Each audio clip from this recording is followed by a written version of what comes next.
नमस्कार। जय श्री राम। प्रभु श्री राम जी की कृपा हमेशा आप सब पे बनी रहे। आप सब हमेशा खुश रहें और अपने जीवन में तरक्की करते रहें। चलिए आज जानेंगे महाभारत में श्री कृष्ण और अर्जुन के कौन से संवाद हैं जीवन के असली सूत्र। महाभारत के युद्ध को बुराई पर अच्छाई की जीत माना जाता है।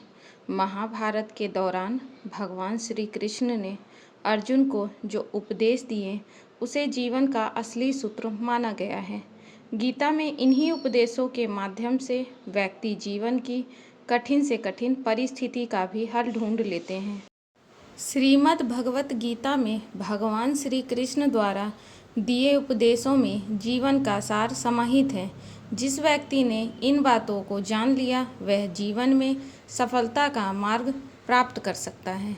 महाभारत के युद्ध में भी भगवान कृष्ण ने अर्जुन को गीता के उपदेश सुनाए जिससे युद्ध में पांडवों की जीत हुई।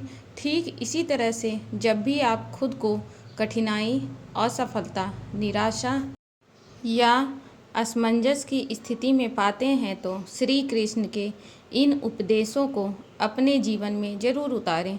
इससे आपकी हर परेशानी दूर होगी और सफलता के मार्ग प्रशस्त होंगे। साथ ही इन उपदेशों से व्यक्ति सुखी जीवन का भोग करता है।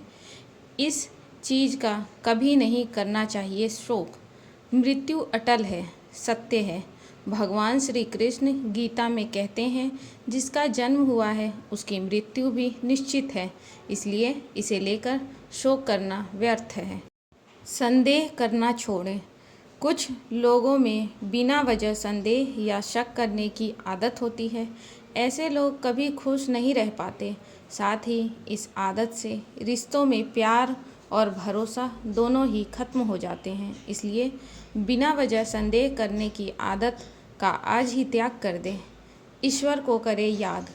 ईश्वर आपको हर समस्या से निकाल सकते हैं, इसलिए हमेशा अपने ईश्वर को याद करें। गीता में कहा गया है कि जो व्यक्ति ईश्वर को याद करते हुए अपने प्राण का त्याग करता है उसे सीधे भगवान का धाम मिलता है। इन कामों को ज़रूर करें।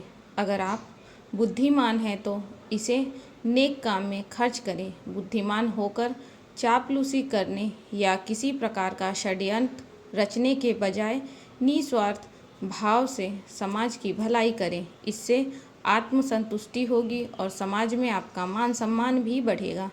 मोह का करें त्याग। गीता में कृष्ण अर्जुन से कहते हैं कि मोह को छोड़कर सत्य को जानने का प्रयास करें। किसी के प्रति मोह रखने का कोई लाभ नहीं है, खासकर शरीर के प्रति मोह रखने का कोई लाभ नहीं, क्योंकि शरीर नश्वर है और एक दिन ये नष्ट हो ही जाएगा। इसलिए मोह का त्याग कर सत्य की खोज में निकले और समाज व धर्म के लिए जो बेहतर हो उसे ही करें। 3 नरक है, वासना, गुस्सा और लालच। व्यक्ति में वासना, गुस्सा और लालच ये 3 प्रकार के अवगुण हैं जो सीधे नरक के द्वार पर ले जाते हैं। इसलिए इसका त्याग करें। इन अवगुण का त्याग कर आप सुखी जीवन को व्यतीत कर सकते हैं। कर्म ही पूजा है।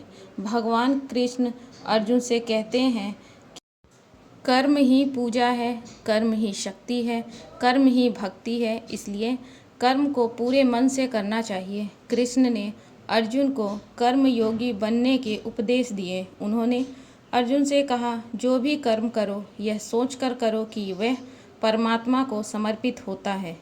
मृत्यु से भय व्यर्थ है। मृत्यु का भय हर व्यक्ति को होता है। भगवान कृष्ण कहते हैं संसार के निर्माण के बाद से ही जन्म और मृत्यु का चक्र चलता आ रहा है और यह प्रकृति का नियम है। जो जन्म लेता है उसकी मृत्यु अवश्य होती है और मृत्यु के बाद जन्म अवश्य होता है। इसलिए मृत्यु से भय मुक्त होकर वर्तमान में जीना चाहिए।